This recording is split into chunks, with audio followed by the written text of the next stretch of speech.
Coach, you guys won 23-21 after RJ hit 3 in the first half. They closed the half 28-10. Yeah. What did you see that kind of went wrong? Everything kind of fell apart there. Yeah, I just felt like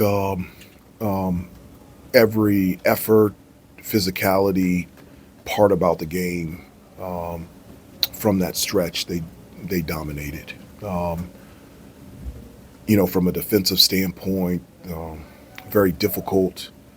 They were physical, getting us off of our screens, off of our cuts. On the offensive end, they were able to run their offense like they do in shoot around.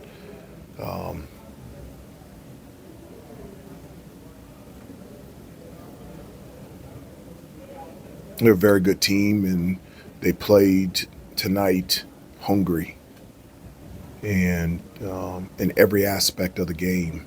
And I thought that was the deciding factor from that 23-20 stretch in the first half. What's your level of disappointment or frustration from that stretch, and might that be a low point, given the fact that you guys are coming off of the game the other day? They were talking about desperation and all that. Didn't seem like a lot of that was here.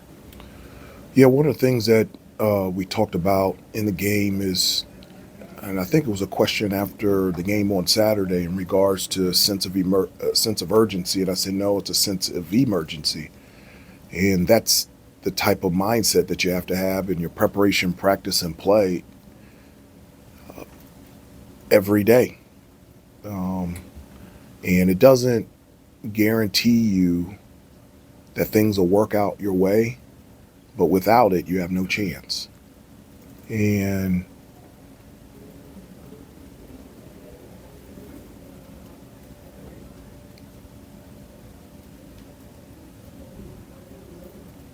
so from that standpoint, just sad. Hubert, this was a team that in November and December, even when you guys would dig big holes, big deficits, you played with your hair on fire a lot of times. Yeah. To get back in it. Do you feel like that this team has lost its fight in some ways? Is that a fair assessment? I wouldn't say that.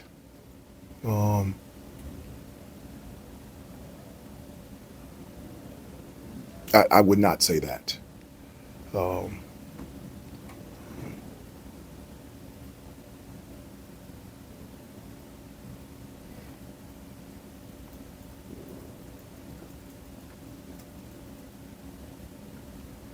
We have to keep getting back up and keep competing. And we got knocked down today, but we got to get back up, and we got to move forward, and we have to competitively fight. To piggyback on what Adam just asked you, is there a beaten down element that over time, some of that's how difficult the non-conference schedule was, and falling down as much as you guys have, that maybe they don't have the same gusto that they had earlier? I wouldn't say that. I mean,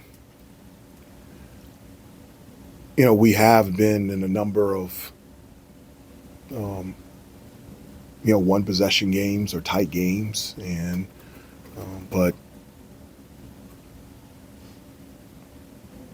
I wouldn't say that we were worn down from the entire season and the schedule that we played. We just didn't respond today with the type of competitive fight that you have to have in order to just have a chance to win a game like this. Hubert, obviously we know Ian's a very confident guy, confident player. The past couple of games hasn't been able to make a field goal. I guess in this recent stretch for him, what do you think has kind of maybe gotten away from him from a scoring standpoint, and just how do you think he can kind of get back into the group? Yeah, I mean, for all of our guys, it's not just about scoring. There's just so many ways that you can make impactful plays in order to help a team win. So, it's defensively rebounding, diving on the floor, talking on defense. And so, there are stretches where, from an offensive standpoint, for any player, where they're out of rhythm. Those things happen to everyone. But the things that you do have control over is, defense, rebounding, different stuff like that. And so Ian's a great kid and a talented player, and I love coaching him. Where do you think he stands when it comes to some of those other things you're talking about, as far as the defense, the rebounding? Like, do you feel there's, I guess, aspects of those areas where he also takes some stride. Yeah, but I mean, Ian's always been competitive. He's a joy to coach. All of the guys are. I can't say anything but unbelievable, awesome things about each one of the kids on the team in terms of their, in terms of coaching them, and so we all can improve in every area, and we're going to have to. What was in your view some of the issues with Locken got going early? Some of those threes were pretty simple walk-in looks that were clean. Like, what in your view were the issues there? And surely you wanted to take away some of the buckets that he got, because he was scoring free and easy there. Yeah, he was. A couple of those threes came off of offensive rebounds. Okay, so it's a result of us not boxing out. On ball screens, they got really too much depth. Yeah. And so when you get too much depth, in terms of recovering to them, it's just too long of a closeout. We talked about different things and, stunning towards them on the weak side, but because of the depth that they got on ball screens, it was just too long of a closeout. And so after he hit a couple, he was really hot and he was getting everything. It wasn't just the threes. It was around the basket. It was posting up. It was offensive rebounds. He didn't feel us defensively at all. He was in a really comfortable rhythm in the first half.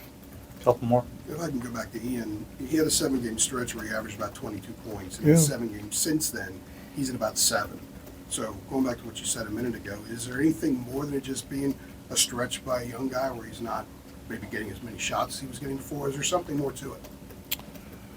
I don't know. I mean, it's always as a player, and this isn't in regards to Ian, to everybody, there's an adjustment as you continue to grow as a player.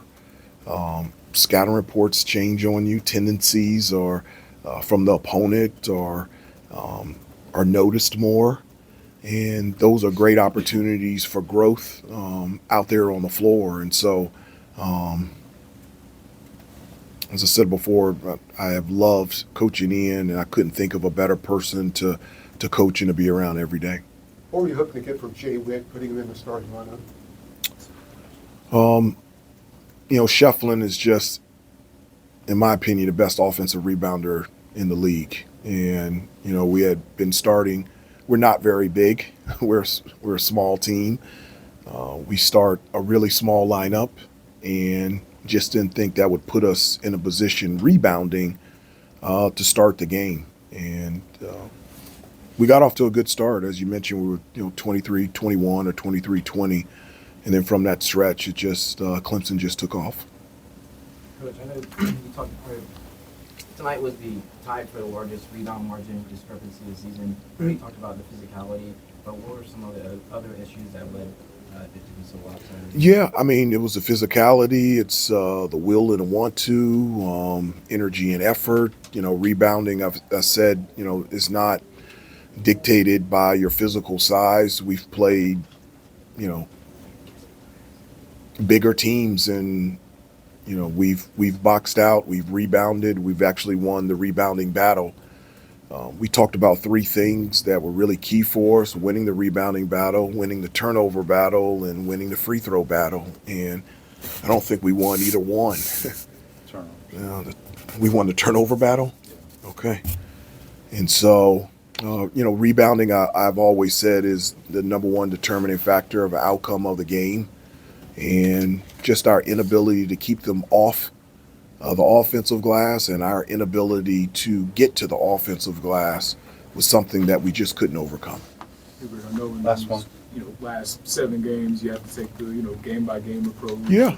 Can't win all seven of them at a time. But I guess what are the challenges that come with that, knowing like how much work, kind of needs to be done at this point? Yeah, the only work that needs to be done is preparation for our game on Saturday. I don't look down the line, the remainder of the season. I just think that's a waste of time. I think what is in front of you is our next game, and our next game is Saturday at Syracuse. And so, you know, that game deserves and will get our full attention because that's the next game in front of us. And after that, we'll move on to the next game. And that's always been my communication with the team, and that's what my communication will be with the team moving forward. Thanks, Hubert. Yeah, Thanks, thank